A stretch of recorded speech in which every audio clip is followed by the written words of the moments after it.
മുഖ്യമന്ത്രി cabinet briefing നടത്തിയാൽ പ്രതിപക്ഷത്തിന് പിന്നെ ഇരിക്കപ്പൊറുതിയില്ല. ചക്കേതാ കൊക്കേതാ എന്ന് തിരിയാത്ത മുഖ്യമന്ത്രിയാണ് പോലും. വഖഫാണ് വിഷയം. കേന്ദ്ര സർക്കാർ വഖഫ് ആക്ട് പാസാക്കിയതിനു ശേഷമുള്ള ആദ്യത്തെ വഖഫ് ബോർഡാണ് പോലും കേരളത്തിലേത്. വഖഫ് ആക്ട് പാസ്സായതിനു ശേഷം ആദ്യമായി രൂപീകരിച്ച വഖഫ് ബോർഡാണ് കേരളത്തിൽ. തമിഴ്നാടിന്റെ വഖഫ് ബോർഡ് നിയമിതമായത് 2025 നവംബർ 28-ന്. കേരളത്തിലേത് 2026 ഫെബ്രുവരിയിൽ. 2026 ഫെബ്രുവരി കഴിഞ്ഞിട്ടാണോ 2025 നവംബർ കേരളത്തിന് മുഖ്യമന്ത്രി സംബന്ധിച്ച് വരുന്നത്? ഇതല്ല ഇപ്പൊ പബ്ലിക് ഡൊമൈനിലുണ്ടല്ലോ. പണ്ടത്തെ പോലെ ഇങ്ങനെ പറഞ്ഞ് വാദന കസർത്ത് കൊണ്ടും ശരീരഭാഷ കൊണ്ടും നിൽക്കാൻ കഴിയുന്നത്. പിണറായി സർക്കാർ വഖഫ് ബോർഡിൽ 2 അമുസ്ലിങ്ങളെ നിയമിക്കാമെന്ന് പറഞ്ഞിട്ടുണ്ടത്രേ. കഴിഞ്ഞ ഗവൺമെന്റ് എടുത്ത നിലപാടെന്താ? അമുസ്ലിങ്ങളായ ആളുകളെ വെച്ചുകൊള്ളാന്നാണ്. കാരണം അത് ഗവൺമെന്റ് പാസാക്കിയ നിയമമല്ലേ.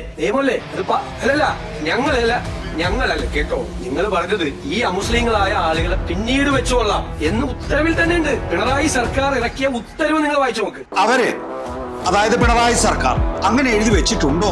എന്താ എഴുതി വെച്ചത്? Appointment of remaining 2 members shall be made shortly. The appointment of remaining 2 members bar council അമുസ്ലിമാണോ? അല്ലല്ലോ. ഇതിനകത്തും ഇന്ന് 2 മുസ്ലിം ഇതര വേണമെന്ന് നിയമം പറയുന്നുണ്ട്. നമ്മൾ 2 പേരെ ഒഴിവാക്കിയിട്ടിരിക്കുന്നു. അത് എവിടെയെങ്കിലും നോൺ മുസ്ലിം എന്ന പരാമർശം ഈ നോട്ടിഫിക്കേഷനകത്തുണ്ടോ? അദ്ദേഹം പ്രതിനിധാനം ചെയ്യുന്ന മുഖ്യമന്ത്രിയായിട്ടുള്ള ഗവൺമെന്റിന്റെ നേരത്തെയുള്ള ഗവൺമെന്റ് തുടർച്ചയാണല്ലോ. ആ ഗവൺമെന്റ് ഓർഡർ നിൽക്കല്ലേ, വിജ്ഞാപനം നിൽക്കല്ലേ.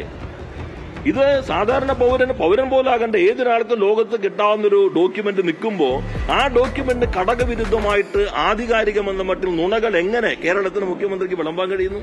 BJP നേതാവ് അടക്കം നൽകിയ 4 ഹർജികളും തള്ളണമെന്നാണ് UDF സർക്കാർ ആവശ്യപ്പെട്ടത്. പാവം, ഞങ്ങൾ കോൺസ്റ്റിറ്റ്യൂട്ട് ചെയ്യാം, പക്ഷെ ഈ ഹർജികൾ തള്ളണം. BJP നേതാവ് അടക്കം നൽകിയ ഹർജികൾ തള്ളണമെന്ന് UDF സർക്കാർ ആവശ്യപ്പെടുന്നതിന്റെ കാരണം എന്താ എഴുതിയിരിക്കുന്നത് നോക്കുക. Taking note of all the above facts and infirmities, the government is prepared to reconstitute. ഞാൻ പറയാൻ വായിച്ചിട്ടുള്ളതാണ്. The board strictly in compliance with the mandate of section 14 of the Unified Waqf Management, Empowerment, Efficiency and Development Act 1995. In the above circumstances, എന്നുവെച്ചാൽ ഈ കേസിൽ 4 കക്ഷികളും ആവശ്യപ്പെടുന്നത് ഈ 14ാമത്തെ വകുപ്പ് അനുസരിച്ചുള്ള പ്രാതിനിധ്യം ഈ ബോർഡിൽ ഇല്ല എന്നതാണ്. BJPയുടെ നേതാവ് ഉൾപ്പെടെയും മറ്റ് കേസുകളിലും ആവശ്യപ്പെടുന്നത് എന്താ? 14ാമത്തെ സെക്ഷൻ അനുസരിച്ച് വകുപ്പ് അനുസരിച്ചിട്ടല്ല ബോർഡ് കോൺസ്റ്റിറ്റ്യൂട്ട് ചെയ്തിട്ടുള്ളത്. ഇവർ പറയുന്നു ഞങ്ങൾ പൂർണ്ണമായിട്ടും 14 അനുസരിച്ച് കോൺസ്റ്റിറ്റ്യൂട്ട് ചെയ്യാം.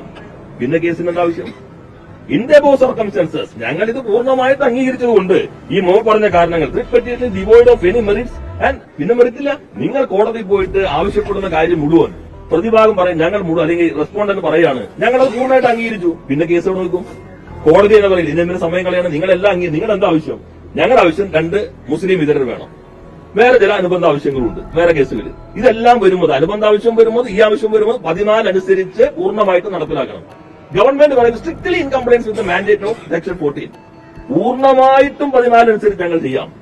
എന്തെങ്കിലും സംശയം ഉണ്ടെങ്കിൽ ഇന്നലെ നിങ്ങൾ വീഡിയോ കണ്ടിട്ടുണ്ടാവും. അതേതാണ് വീഡിയോ? വഖഫ് ബോർഡിൽ 2 അമുസ്ലിങ്ങളെ ഉൾപ്പെടുത്താമെന്ന് ഈ സർക്കാരിന് വേണ്ടി സീനിയർ അഭിഭാഷകൻ ജയദീപ് ഗുപ്ത സുപ്രീം കോടതിയിൽ പറയുന്നത്. Matter it's only Milord with 2 non-Muslims. In the other matters, Milord, the ratio of Shias will have to be determined, and then Milord, other various Milord segments have to be decided. Different segments have to be taken. I guess the undertaking given by the state before the High Court. We are not opposing Milord. We are not saying that 14 should not be given effect. We wish to give effect to it. Let's finally see the undertaking for a minute.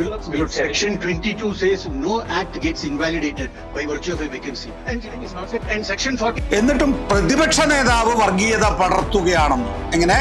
വർഗീയത പരത്തുന്നതിന് വേണ്ടിയിട്ട് ഒരു മുസ്ലിം ഒരു വിരുദ്ധ വികാരം ഉണ്ടാക്കുന്നതിന് മുസ്ലിങ്ങളെ UDFനും ഈ സർക്കാരിനും എതിരാക്കുന്നതിന് വേണ്ടി തെറ്റായി നടത്തിയ വർഗീയ പ്രചാരണമാണ് പ്രതിപക്ഷ നേതാവ് നടത്തിയത്. വഖഫ് ബോർഡിൽ മുസ്ലിം ഇതരരെ ഉൾപ്പെടുത്തരുതെന്ന് പറയുന്നത് വർഗീയതയാണെന്ന് ആരാണ് പറയാറുള്ളത്? സംഘപരിവാർ അല്ലേ?